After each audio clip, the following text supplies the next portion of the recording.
They are hiring us not just for your ability to find candidates, but for your expertise so that we can audit whatever we can, optimize whatever we can to increase the chance of closing someone as smooth as possible. Hello and welcome back to another video. My name is Preston. I've been running my own tech recruiting agency for almost a decade in an industry that changed my life and hoping it can change yours, and I'm here to provide you value. And in this video, we're going to talk about how to ensure a positive candidate experience, one of the most important things that you have to keep in mind when you are a recruiter. But before we get started, please consider supporting a fellow recruiter. Give us a like, subscribe, click that bell. It really means a lot as it takes time to make these videos, but here to help you all. Quick disclaimer, this is based on my own experience and what worked for me. I hope if it worked for me, it can work for you. Here to provide you as much value as I can so that hopefully one day we can work together, collaborate together, and we can all find success together. Apologies in advance for any spelling and grammatical errors. Let's get started. So a little bit about me, just in case you're watching for the first time. My background before recruiting has primarily been in sales and different types of entrepreneurial pursuits. I actually started my recruiting career almost about a decade ago at a US nationwide staffing agency. Essentially worked my way up from the bottom to top producers out of 300 recruiters nationwide. Was able to bill over $500,000 on my own desk with no handouts, and was able to surpass $100,000 per month on my own desk as well. And then shortly after that, was able to start my own thing. I was a solo recruiter for the first couple of years. Somehow I was able to duplicate my success, did about $500,000 on my own desk alone with no help of any automation, VA, part-time or full-time employees. And then since then, grateful and happy to say we did multiple seven figures worth of placements since then. Now, let's get started. So the first way that you can really ensure candidates having a really good experience is that you have to be honest. In our industry where it's super competitive, everyone's always protected about their clients and so paranoid sharing too much information so that the candidates will bypass you or other recruiters might poach your clients. We have to be honest and we have to be transparent. How do you do that? Well, just simple. Picture yourself in the candidate shoes. If you were a candidate looking for a job and someone reached out to you and was very, very vague about details and it took much more effort to get any sort of clarifications of the salary or anything else that you were kind of asking questions for, would you have a good experience? Probably not. So my first recommendation is just be honest and be transparent with the candidates. Be honest with the salary range. Be honest with things like the title, the scope, the culture. It still blows my mind how many recruiters out there would reach out to candidates and make stuff up or completely lie. Like, I get it, if you inflate the salary, inflate the title, candidates might be more excited to reach out to you, but then when they speak with you and they figure out that it's much lower than expected, guess what? They're not gonna have the best experience. So first of all, be honest. You are an extension to the agency you're working with. You are the extension or gatekeeper for the company you're working with, especially if you're on the internal corporate side. Might as well do whatever you can to give the candidates a good impression from day one so that they can understand, oh wow, if the recruiter functions like this, then that's gonna be a reflection of the company's culture, the founder, and the internal environment, and perhaps that might get them excited to continue interviewing with your company. If you lie, this will always end in a bad experience. No need to say more than that. A good experience will circle back and compound and snowball and give you so many more gifts and opportunities that you just can't think of right now. Candidates can come back and do a full circle and become candidates again. They can introduce you to new clients. They can introduce you or become a good friend or other opportunities, new connections and networking. It just compounds over time. People will never forget how you made them feel. And if you can consistently make all the people that you speak with every single week to feel positive, there is a really, really high chance that those things can be amazing opportunities and experiences in the future. The second thing that you need to do for a candidate is you need to provide ample feedback, right? So nobody wants to go through an interview process only to figure out afterwards, like, do they like me? Do they not like me? Is it a yay or is it a no? And if it's a yay or no, can they elaborate? Like, what about my background? What about our conversation? What were they really excited about? And if it's a rejection, like, what did I do to like drop the ball? How do I become a better interviewee as a candidate? If we don't get feedback from candidates, how are they going to be able to improve for future opportunities or future interviews? In recruiting, I understand sometimes it's easier said than done to get any feedback from a client or from a hiring manager, but any little thing here helps. Even if you can provide more than just a yes or a no, even if it's like 4 or 5 words,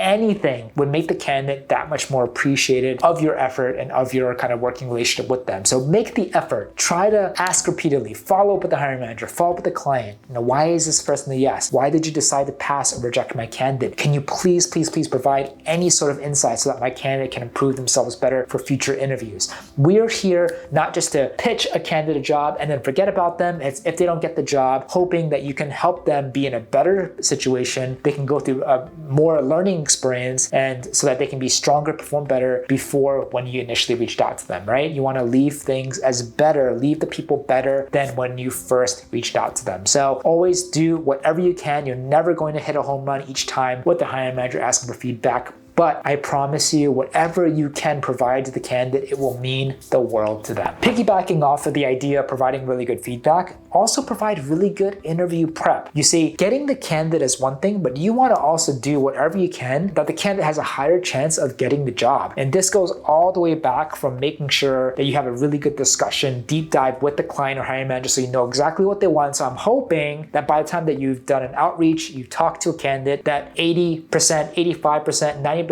on paper is exactly a good fit, right? But there are a lot of things that you can also do to prepare candidates to put their best foot forward in interviews. And a small way of doing that is providing adequate prep emails. Make sure that you send a calendar invite so they know exactly when the calendar is. A couple days out before the interview, send a really good, highly researched, well-written prep email. Who will they be speaking with? Is it linked to LinkedIn? What time? Is it a phone? Is it a video call? Do you have a job description? Maybe you copy and paste it in there, but go an extra 10 yards. Like, what are the must-haves? What exactly is the hiring manager looking for? Make sure you remind the candidate there. Make sure you also remind the candidates of best practices. Smile, have good lighting, ask good questions, convey good enthusiasm and energy, right? The more that you can do this, the better the candidate can prep themselves and hopefully crush the interview process. If you had other candidates that went through the interview process, make sure you talk with them as well. Like, what sort of questions were asked? Like, who did you meet? How did this person come off when it comes to interviewing? And maybe you can use that and provide your future candidates more insight to better prepare themselves with whoever they'll be speaking with. Nobody likes to go into an interview completely blind. We can do better again than just by doing the bare minimum and providing the job descriptions. And like I was telling you about, these are some of the great things that you can provide when it comes to prep emails. Phone, video, hiring manager, who's the hiring manager, their background, what are they looking for, what are deal breakers, what do you want to focus on, etc., etc., etc. The whole purpose of being a recruiter, again, is not just finding candidate and throwing them into the ATS or emailing them to the client hoping that they'll win. There's a lot of things that you can do to really impact and control the process to increase the chance and likelihood of your candidate getting the job. Small things like feedback and also like interview prep can make sure the candidate will put their best foot forward. They will be able to present and bring on their A game in hopes that they can just go in and leave the interview with hopefully a great performance. Another way that you can provide a really good experience to candidates is do whatever you can to condense the interview process. A lot of times working with startups, working with hiring managers at big and small companies, it just sometimes boggles my mind how there needs to be an interview process with 5 to 10 stages. Like, I don't understand why some companies out there have interview processes with like 5 to 10 different stages when they can actually do probably half the amount and be a lot more efficient with each stage. Having an interview process just being that long on a time basis alone would make other processes that are moving a lot faster outcompete your process, automatically putting you and your client at a significant disadvantage when it just comes to competing for good talent. One of the ways to do that is making sure you audit the interview process, the interview stage. What exactly is happening on the first stage, second, third, fourth, all the way to the final? Can you condense it? If you can, you should, because the shorter the interview process, the less time it takes for the hiring manager, the less time it takes for the client and candidate and you, and it's a win-win for everybody, right? Of course, if you have a good candidate, your job is to be synced with your client or hiring manager saying, my job, the reason why you're paying me money is so not only we can find you people, but we can now work together as a team to do whatever we can to hopefully onboard and close this talent and not lose out constantly to other competitions out there. And one of the easiest levers that you can tweak is the interview process length and how long and how short it is. Condensing interview process tips. You can audit the process, identify areas for improvement. Maybe a stage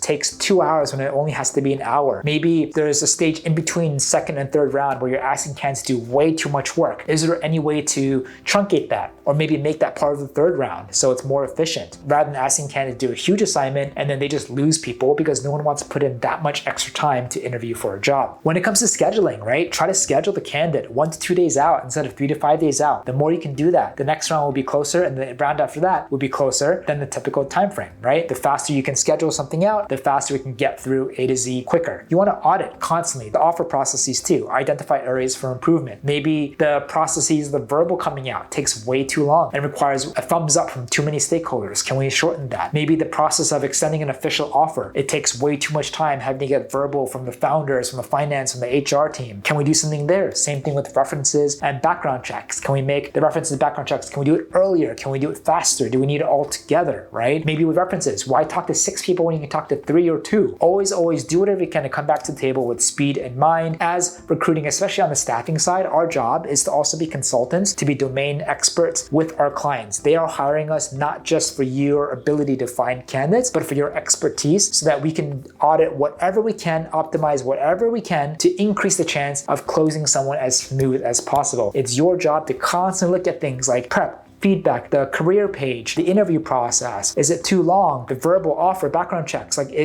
are things making sense? Do things don't make any sense at all? Can we improve things? Can we optimize things? Because the client is also banking on you for your help with that matter. If all you're doing is finding great candidates, but then your client's interview process is completely broken, it's way too long, no one gets through the entire process, you're not doing your job adequately as a recruiter, as a recruitment consultant, to also consult the client on better ways that they can hire people faster and smoother. You're not doing your job optimally and providing as much value as you can to your client. Well, I hope that helps. If any of these resonates with you, if you do any of these yourself, please let me know. Always happy to hear from you. If you like these videos, want to see more, feel free to give us a like, subscribe, click that bell. Feel free to also follow me as I try my best to also post behind the scenes content daily, and really appreciate your attention and really appreciate your time. I'm looking forward to seeing you on the next one.